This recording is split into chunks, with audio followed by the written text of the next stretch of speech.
Mexico City is a place of many wonders, and it all starts with the people who carry great pride for their culture. Being receptive is part of who they are, and that enables visitors to absorb a great deal of culture. Come and see with your own eyes.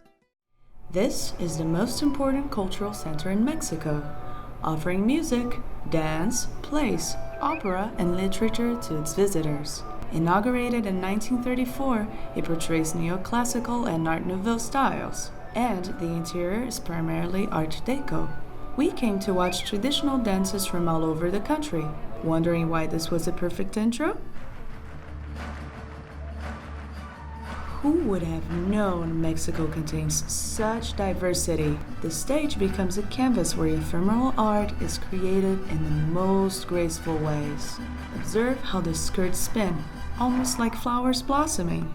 The excitement is contagious.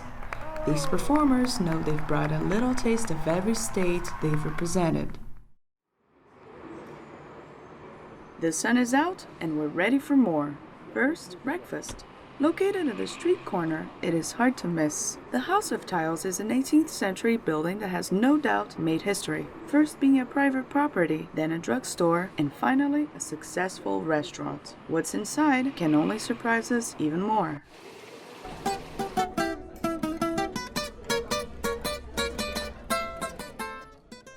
Appetizing, isn't it? Fresh juices, excellent service, things to see.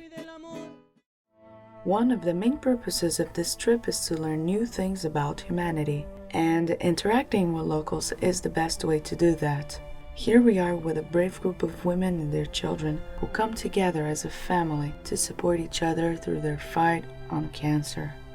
In one hand, being there was emotionally difficult, but in return, learning how they deal with pain was very eye-opening. We were all touched from the children's attitudes, especially after hearing that the best gift was the time we shared.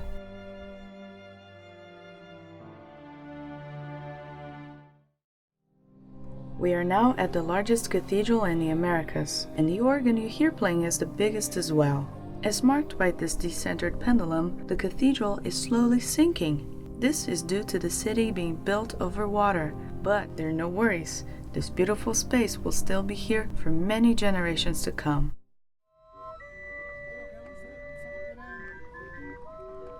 Mexico City streets are full of life, with people coming and going, history, and small food trucks.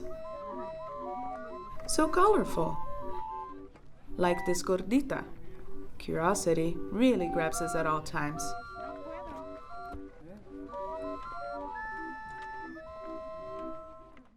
What a day! And now it's taco time. Here is a famous dish that is actually a borrowed version of the Turkish gyros. What was pita bread and lamb became tortilla with pork. A truly successful adaptation. And here is a chef that has been here for over 40 years. And in 2008, he has gone to China to train locals to cook during the Olympics. That's what a successful partnership is about. Yes. Mexican cuisine is incredibly visually appealing. Lucky for us, we're here with Marta Ortiz. Passion and love for her culture are what enable her to tell stories through her dishes. She talks to us about chilies, which are so important in Mexican cuisine that they change names after being smoked and dried. For example, jalapenos become chipotle, and after learning some new things, we're able to really savor. We are on our third day, and fun has only started. Here we meet young artists at their studio. They come together to use their creativity to bring attention to important subjects, such as women and the indigenous communities in Mexico. Then we're invited up to the terrace. This is where they get together to let their creativity spread to the canvas. We enjoyed listening to original music, having a good conversation, and even resting a little.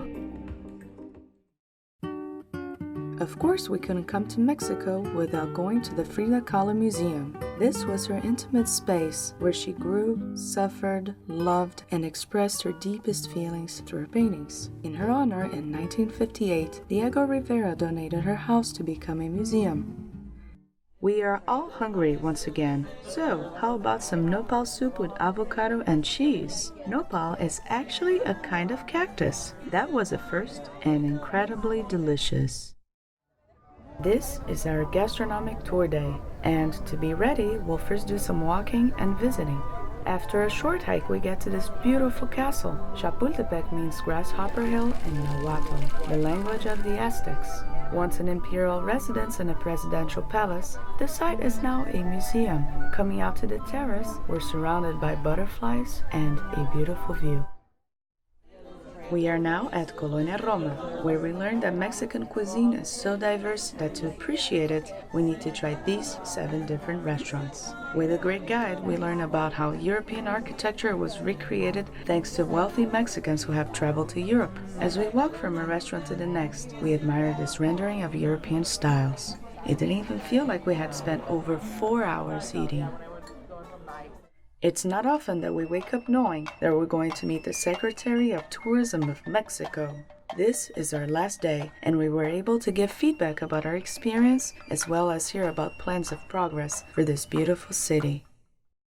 Mexico has great urban artists. This is Mean. Not so mean looking, is he? He has been using his talents to color schools, houses, and murals. It's nice to see youth give life to the city.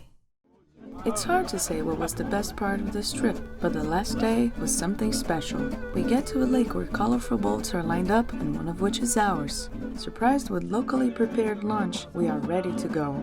This is where many people come for special occasions. We were surrounded by floating parties and mariachi, a Mexican tradition and a guaranteed entertainment.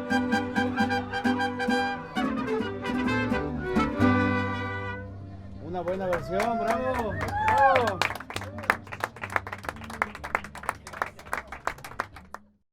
Time has gone by so fast, but now what's left to do is to close this trip in great style.